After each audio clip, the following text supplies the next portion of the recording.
Terrible, conexiones que inspiran y Bodega San Francisco piensa en grande. Se verifica este lunes 4 de marzo, llamado el Super Lunes, con Angélica Bulnes en el estudio. ¿Cómo estás, Coneja? Muy buenos días. ¿Cómo te sientes con el Rat Pack nuevamente? Llena de energía. ¿Qué año es este ya para ti? ¿La temporada? ¿Qué número? Del Rat Pack, como cuarto. Como cuarto. Ah, que tú entraste después. Sí. ¿Como cuarto? Creo. Yo creo que más, pero bueno, pues quítate la edad. ¿No? Me estoy quitando la edad. Vamos a conversar, porque los lunes el Rat Pack es con entrevista, con Pablo Ortúzar, antropólogo, investigador del Instituto de Estudios de la Sociedad, del Centro de Políticas Públicas de la Universidad Católica, autor del libro Sueños de Cartón, y que está viviendo en Escocia como hace no sé cuántos años. ¿Hace cuántos años que estás en Escocia, Pablo? Hola, acá en Escocia hace 4, pero en el Reino Unido hace 6 casi. ¿Y ya te calzaste la pollera escocesa? Sí, me lo he probado. Tuve buena evaluación. Ah, mira. Está más escocés que el papá de Rod Stewart a esta altura. Pablo Ortúzar está acá en el programa para escuchar siempre su visión de la realidad, de la actualidad, por cierto, pero además porque publicó hace algunas semanas Sueños de Cartón, un libro sobre oferta de credenciales académicas y sobre producción de élites en un país estancado, que es un tema que anda dando vueltas hace rato entre varios intelectuales de la derecha y la izquierda, se podría decir, Pablo. ¿Cuál es el origen de este proyecto? Sí, lo que pasa es que terminé la tesis y tenía este tema en el tintero, la tesis del doctorado. No es tu tesis, no es parte de tu tesis. No, mi tesis es sobre los orígenes del principio de subsidiariedad en la tradición judeo-cristiana. Estaba bastante lejos, bien lejos de los temas más, claro, más contingentes. Pero había ido siguiendo este tema hace tiempo y la lectura del último libro de Peter Turchin, que ahora acaba de salir en castellano, que se llama End Times en inglés y Final de Juego, si no me equivoco, en castellano, me motivó a el marco teórico que plantea Turchin. Me pareció muy claro para poder ordenar esta otra discusión en Chile respecto a cuáles son las consecuencias políticas y sociales, ¿cierto?, del estancamiento económico y político que vive el país hace unos 10 años. ¿Y por qué, Pablo, situar el asunto educacional tan en el centro como de la política y sus crisis? Porque tú le atribuyes al fenómeno educacional, sobre todo a esta inflación de títulos y certificados académicos, como un lugar muy central en la explicación de todo lo que ha venido ocurriendo, el estallido incluso, en los últimos años en Chile. Sí. Obviamente no pretendo, esto no es como la bala de plata explicativa, pero yo creo que es un factor muy importante. Y creo que es un factor muy importante porque cuando uno revisa hacia atrás, cuando uno hace memoria de lo que fueron los años 90 y los 2000, todos estamos de acuerdo en que las clases medias que generó la modernización capitalista en Chile tenían la característica de ser clases medias sumamente frágiles, o sea, al mismo tiempo pobres frente al mercado y ricos frente al Estado. O sea, quedan en una especie de tierra de nadie, y donde cualquier imprevisto y cualquier pequeño lujo generalmente se tenía que financiarse a través de crédito. Por lo tanto, es una clase media altamente endeudada, que básicamente está siempre, digamos, bicicleteando tarjetas, en una situación, digamos, de inseguridad, que fue lo que ya el 98 el informe del PNUD del Programa de Naciones Unidas, digamos, detectó y explicó entonces la pregunta era, bueno, y en este contexto la educación superior y en particular la universitaria fue promovida como la gran puerta de salida, ¿cierto?, de esta situación de precariedad o de fragilidad, y la gran promesa la gran promesa universitaria era justamente dejar atrás este mundo donde en el fondo una enfermedad grave o un imprevisto mayor te podía devolver a la pobreza. Y creo que la forma en que se masificó la universidad, y eso en el libro lo digo, pero mucha gente como que piensa que le estoy echando la culpa a la izquierda o algo así, pero no es la intención del libro en ningún caso. La forma en que se masifica la universidad, partiendo obviamente por la generación de universidades privadas, pero hay una aceleración de ese proceso, obviamente con el crédito con aval del Estado y ahora más todavía con la gratuidad. Entonces yo creo que la promesa universitaria, el sueño del cartón universitario, fue esencial para el pacto social de los años, para la legitimidad, ¿cierto?, del pacto social de los años 90 y los 2000, y me parece que esa idea sigue, ese anhelo, ¿cierto?, sigue todavía más o menos en pie, pero se están empezando a ver grietas muy importantes en los retornos que se están generando desde el mundo universitario. Claro, porque de hecho tú citas a Sergio Ursúa un par de veces ahí en un artículo del año 2012, ya alertando sobre la incapacidad de los títulos universitarios para generar las mejoras en rendimiento económico, en rentabilidad, en sueldos, digamos, de quienes adquirían esos títulos, quienes conseguían esos títulos universitarios, y eso empezaba a poner en duda o asomaba las primeras grietas de este modelo, que claro, es del presidente Ricardo Lagos, el crédito conal del Estado, digamos, pero como dices tú, fue transversal a la sociedad. Había un cierto consenso de que aumentar la matrícula universitaria aumentaba las posibilidades y aumentaba el bienestar del país, digamos. Ese era como el consenso actual, digamos. Claro, porque de hecho el informe del 98 lo que dice es que todavía hay una expectativa muy meritocrática, lo que en el fondo, frente a esta fragilidad, la demanda en general de las clases medias, y si uno mira las encuestas del CEP de la época y todo, eran más oportunidades para poder salir adelante. No había una visión redistributiva más dura, sino simplemente que hubiera más oportunidades para buscar un camino de salida a la precariedad por los propios medios. Y eso se asociaba fuertemente con los estudios universitarios en particular. Entonces, el ideal meritocrático de los 90 y los 2000, en buena medida, o sea, la universidad jugaba un rol central. Claro.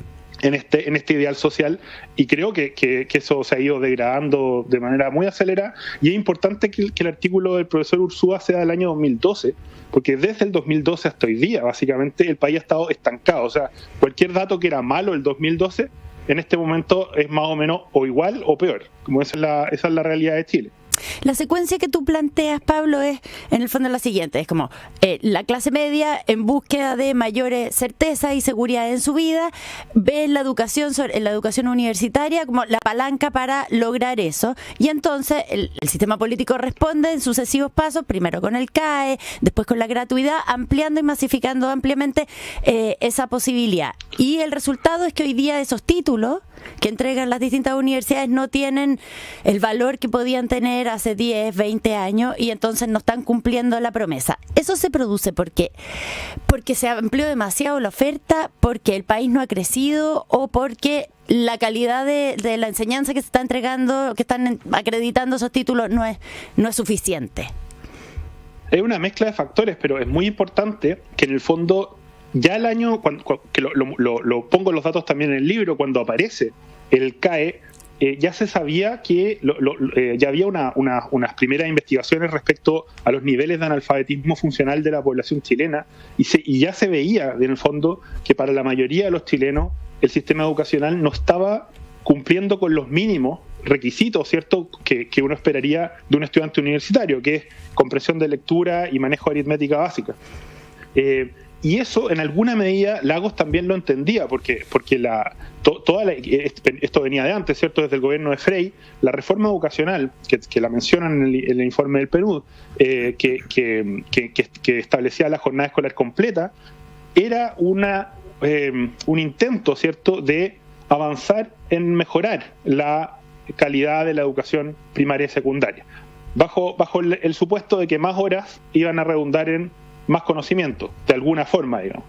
Cosa que lamentablemente no ocurrió, y cuando se mide después los mismos datos de analfabetismo funcional, varios millones de dólares y muchos programas después en el ámbito educacional, estamos exactamente donde mismo. Entonces, obviamente ahí hay un problema en que lo que estamos entregando, la devaluación de los títulos de educación primaria y de educación secundaria viene antes, ¿cierto? Hoy día ya nadie repite, eso no existe. La verdad es que la educación primaria y secundaria no discrimina un estudiante que tenga capacidades suficientes o no suficientes. Todos pasan y todos salen de ahí, es un dado, es algo que está dado. Y esa tendencia ahora se está traspasando al pregrado universitario. Y, Pablo, obviamente tiene que ver también que el país está estancado económicamente. O sea, cuando se instaura el CAE, el país estaba creciendo al 5, al 6% anual, y por lo tanto se entendía que había un mercado que iba a estar creciendo y que, bueno, si es que el profesional no era muy bueno, igual iba a tener un espacio probablemente, cosa que hoy día ya no es así. Y en ese sentido, dado que está ocurriendo esto con los títulos universitarios, está toda esta discusión sobre y la promesa de condonación de la deuda del CAE. ¿Tú crees, o sea, qué piensas al respecto? Porque dado que los títulos no están teniendo el retorno que se esperaba que tuvieran, y entonces ¿piensas que es justo que se condone el CAE precisamente porque hay una promesa incumplida? Yo creo que es muy importante ver en caso a caso. El perdón del CAE son una cantidad de millones de dólares brutal que obviamente podrían tener un mejor destino. No es algo que se pueda decir de manera liviana, sí, ya perdonemos el CAE, no. Hay que poner los datos sobre la mesa y hay que analizarlos, porque debe haber personas que sí pueden pagar, que por ejemplo estudiaron con CAE parcial, que la deuda no es muy alta, etcétera, y hay personas que quizás no puedan pagar, y es muy importante que haya claridad respecto a por qué no pueden, y que eso tenga consecuencias, porque por ejemplo la política de gratuidad sigue suponiendo que hay que es un beneficio y que mientras más gente en el sistema universitario mejor, y es una política carísima que consume miles de millones de dólares del presupuesto nacional, y la pregunta es si eso es así o no, porque es muy raro que un gobierno que al mismo tiempo me diga que tiene que condonar el CAE porque en el fondo los retornos esperados de esa inversión educacional no son suficientes para que los profesionales que salieron lo paguen, y al mismo tiempo me diga, bueno, y vamos a gastar casi la mejor parte de nuestro presupuesto en seguir ampliando la gratuidad universitaria. Es algo que no tiene sentido, no cuaja, ¿verdad? Entonces, aquí hay una falta de seriedad y en esta discusión y de transparencia, de poner arriba los datos y tomar decisiones que sean lo mejor para el país, que a mí me parece preocupante. Pablo, estamos con Pablo Ortúzar a propósito del libro Sueños de Cartón. Seguramente leíste la columna de Bernardo Lara de la Universidad Adolfo Ibáñez, que con datos de mifuturo.cl dice, efectivamente, en la carrera promedio aumentó el número de titulados, casi se duplicó, y efectivamente al segundo año de egreso baja la empleabilidad, lo que parece dar la razón a lo que está escrito en Sueños de Cartón, dice el propio Lara, pero después habla sobre el ingreso promedio al segundo año de ingreso, y en la práctica habla de más titulados con más empleo, con mejores sueldos, digamos, lo que contradeciría parte de tu tesis, digamos. Con empleo, lo que el profesor Lara dice es que el profesional promedio, titulado promedio de la universidad promedio, de la carrera promedio, está bien, digamos, no está pasando problemas. Pero eso obviamente es pésima sociología, porque lo que uno le interesa en estos casos es justamente un problema de distribución, no de promedio. Todos sabemos que el PIB per cápita, digamos, cuando mucha gente lo mira y dice, bueno, ¿y dónde está mi tajada? Claro. No me llega eso mes a mes. Hay que aplicar a Nicanor Parra, dices tú. Hay que aplicar a Nicanor Parra, eso dices tú. Claro, eso es lo que yo decía, el tema de los panes. Entonces, claro, me responde con mucha seguridad el profesor Lara, para responder con promedios, digamos, demasiada seguridad quizás. Y la pregunta, mi pregunta es que hay dos cosas que son importantes. Uno, los datos que él usa asumen que la persona tiene empleo si es que está ganando más de 5 millones al año. Si es que le entran más de 5 millones al año, se asume que está empleado. Pero no tenemos datos respecto a si las personas están trabajando en el área que para la cual, digamos, se estudió. O sea, hay el vínculo entre titulación y campo laboral, en muchos casos no está determinado. Por lo tanto, esa persona puede estar manejando un Uber, haciendo cualquier otra cosa, y en ese caso, bueno, la pregunta es ¿cuál fue el aporte, cierto, haber pasado por la universidad? Y la segunda pregunta es si es que las personas tituladas están o no desplazando de nichos laborales que antes no requerían títulos a personas que no los tienen. Que ese es el concepto básico de inflación de títulos. La inflación de títulos universitarios significa que te empiezan a pedir títulos no que te empiezan a pedir, sino que empiezan a postular a muchos trabajos personas con títulos a trabajos que históricamente no los requerían, y por lo tanto las personas con títulos van desplazando de nichos laborales a personas que no los tienen.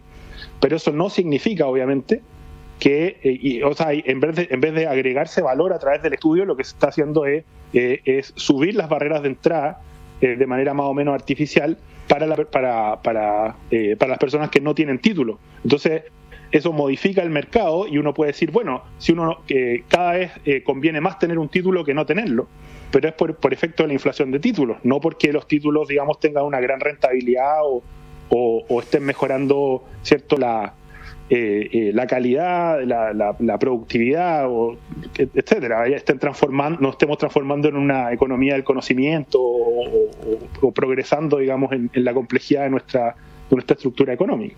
Ya, y siguiendo tu planteamiento, Pablo, tú dices que el Frente Amplio termina llegando al gobierno y como lo que alimenta su crecimiento es precisamente que logra como detectar la frustración que se produce por la sobreabundancia y la desvalorización de los títulos, y entonces, dado que esa es como su fuente de crecimiento, su incentivo hoy día está en resolver, hoy día que son gobierno además, está en resolver ese problema, o resolver ese problema finalmente como que desinflaría su base. ¿Qué es lo que pasa ahí? ¿Cuál es el dilema que enfrenta el Frente Amplio frente a este problema? Sí, ese otro problema que tenía el libro, que mucha gente dice, tú pensás que el Frente Amplio como casi que diseñó esta cuestión con un plan maquiavélico y sumamente inteligente y sofisticado. Yo no tengo esa impresión. Yo creo que la gente en general somos mediocres y nos movemos básicamente encontrando cosas que funcionan por prueba y error. Y claro, el Frente Amplio, si uno revisa su biografía, es el movimiento universitario traspasado a política adulta. Llegan rápidamente a posiciones de poder porque todo lo demás se desmorona. Si entre el 2012 y el 2020 la cantidad de escándalos que destruyen la credibilidad y la legitimidad de todas las élites militares, políticas, económicas, etcétera, etcétera, es brutal. Y eso no es culpa del Frente Amplio, obviamente. Entonces llegan al poder rápidamente y ellos son la élite política universitaria. Eso es lo que son. Y su agenda, en buena medida, lo que refleja son los anhelos e intereses de la clase universitaria, de los profetas de cátedra, como el profesor Fernando Atria, de los estudiantes endeudados, etcétera, etcétera. Esa es la realidad del Frente Amplio. Y claro, una vez que uno está en el poder, también se genera este efecto de... si uno resuelve demasiado rápido, uno puede decir, bueno, esta es la clientela del Frente Amplio, finalmente, el mundo profesional, universitario. Y es lo que las encuestas nos muestran una y otra vez, cada vez que se hace un perfil a partir de las encuestas del núcleo duro de apoyo del gobierno, entre 25 y 30%, lo que nos encontramos son personas de clase media, media alta, la mayoría con título universitario. Entonces, y claro, uno dice, bueno, y ahora el gobierno le interesa huslerear, ¿cierto?, el problema de los universitarios para mantener interesada a esa clientela. ¿Qué significa huslerear? Es muy difícil imponer esos intereses simplemente sobre el resto de la población. Entonces, cada vez aparecen con el CAE, después dicen que no hay plata, después vuelve, después desaparece. Y ese es más o menos, creo yo, el negocio. Ya, huslerear en el sentido de ponerlo permanentemente en la agenda. Hacerlo rendir, porque en el fondo mantener el interés vamos a perdonarlo, no hoy día, más o menos, parcialmente, pero esto viene, cada vez que están como en un problema político, reaparece el tema del CAE, y también tienen la gratuidad, es cierto, ahí como moneda de cambio para seguir en la misma línea, ¿cierto? O sea, entonces ellos todo el rato, su nicho, al núcleo duro, cuando le hablan al nicho, le hablan al mundo universitario, pero también obviamente tienen interés en tratar de lograr más apoyo por fuera de ese mundo, y en eso pues están complicados, están debatiendo, se han ido enredando también. ¿Y cómo conversa esto que estamos hablando con una cosa más contingente, las declaraciones que hizo la semana pasada el diputado Gonzalo Vinter, que dice que su sector está fallando en su rol de dar la disputa ideológica, que han estado buscando o que pueden caer en la búsqueda del acuerdo por el acuerdo? Tú mismo escribiste de eso ayer en La Tercera.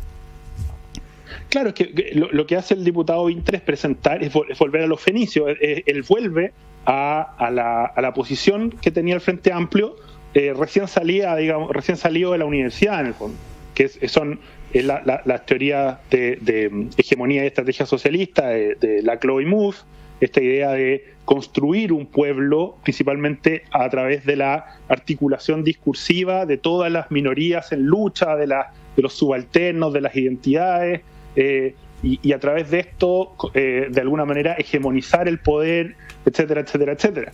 Pero es una izquierda como educada, posmoderna, ajena, ¿cierto?, a muchas de las realidades y los problemas de la administración del Estado. Y además, y aquí hay una contradicción, porque el mismo presidente Boric, nosotros no sabíamos de esto, no teníamos idea de esto. Ahora hemos ido aprendiendo, se supone. Y yo veo que a ellos les encanta la pose de estamos aprendiendo, pero después, cada cierto tiempo, uno nota que en verdad les gusta decir que están aprendiendo, pero no aprenden mucho. Y claro, frente al ciclo electoral que se empieza a abrir, lo que está diciendo Gonzalo Vinter es, oye, aseguremos nuestro nicho, volvamos a encantar a los convencidos, porque se están empezando a desencantar, no les gusta el presidente Boric dialogante o que busca acuerdo. Entonces, digamos, reencantemos las bases para enfrentar un periodo electoral, por lo menos con los convencidos aleonados.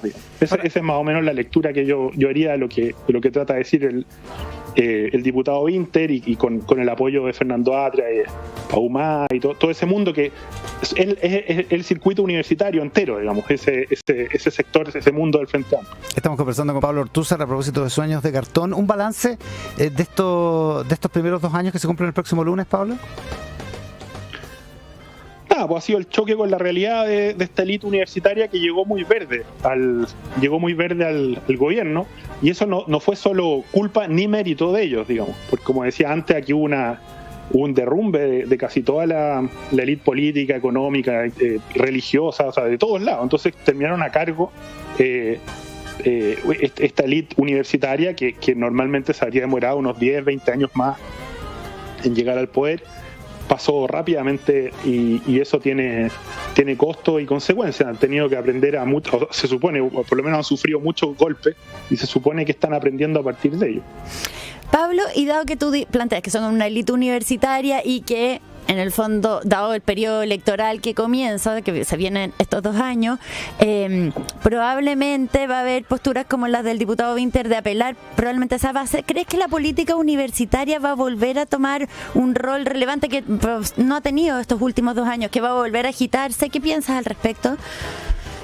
O sea, puede ser, pero yo lo que he seguido por lo menos de la política universitaria en las declaraciones de sus representantes actuales, hay un proceso como de profesionalización del dirigente universitario que yo creo que le quita potencia, en el sentido de que son demasiado dóciles y son demasiado como agentes menores del propio Frente Amplio.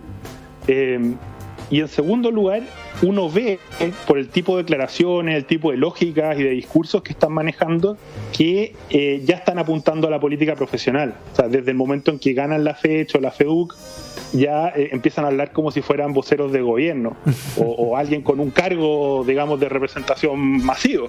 Entonces, el idealismo juvenil, esa fuerza medio...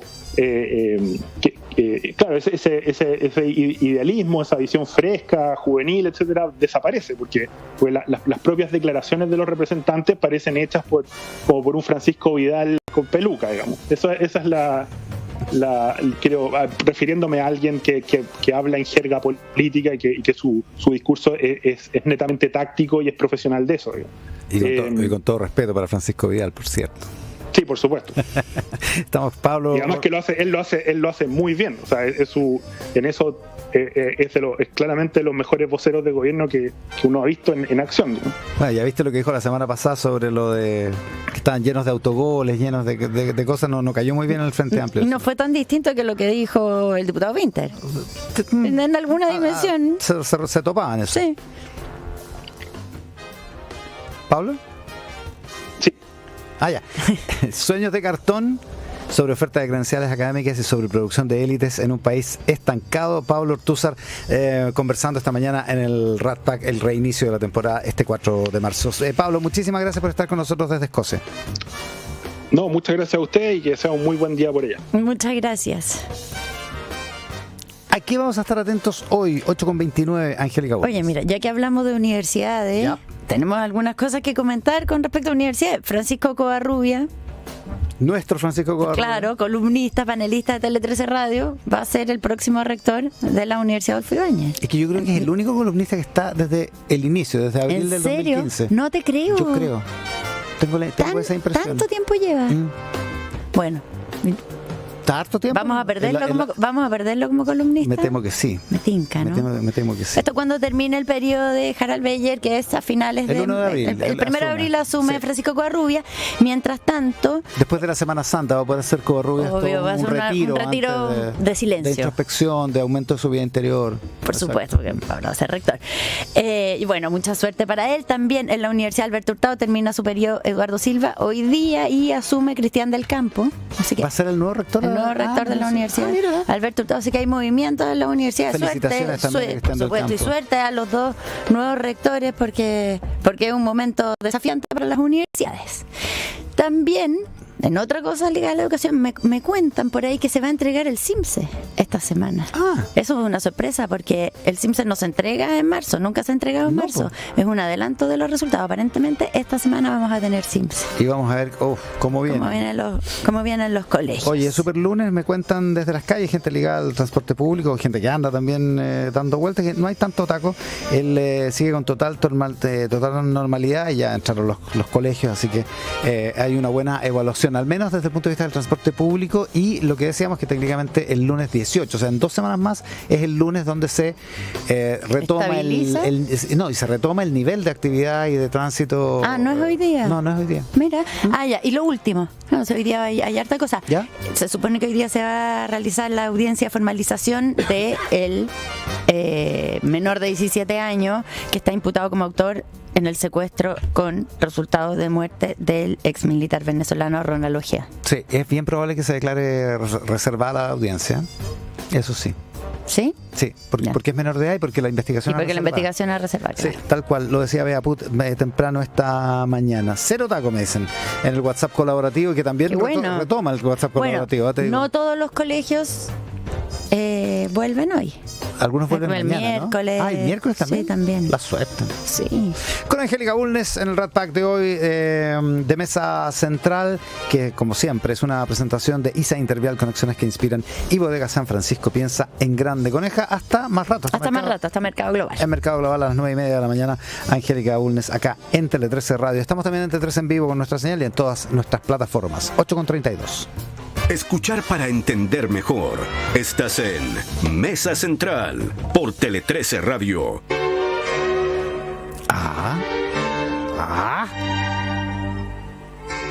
Esto es porque el Rat Pack, es porque el final del Rat Pack, exacto. Todo muy elevado. Como hablamos de rectores universitarios Sí, también. estamos hablando de universidad, título. Con Pablo estamos Ortúzar también, estamos académicos. académicos. Radio Beethoven de la Universidad Católica. Radio Beethoven. Nuestra minería es diversa. Participan distintos profesionales con vocación, juntos construyendo la minería del futuro. Conócelos en compromisominero.cl. Compromiso Minero, haciendo en el presente un mejor futuro. En Bodega San Francisco ofrecen más que almacenaje. Encuentra seguridad, flexibilidad y compromiso sostenible en ubicaciones estratégicas que te permitirán llegar con tus productos donde sea. Bodega San Francisco. Estamos comprometidos con tu futuro, dice la gente de Bodega San Francisco. Conoce más en BS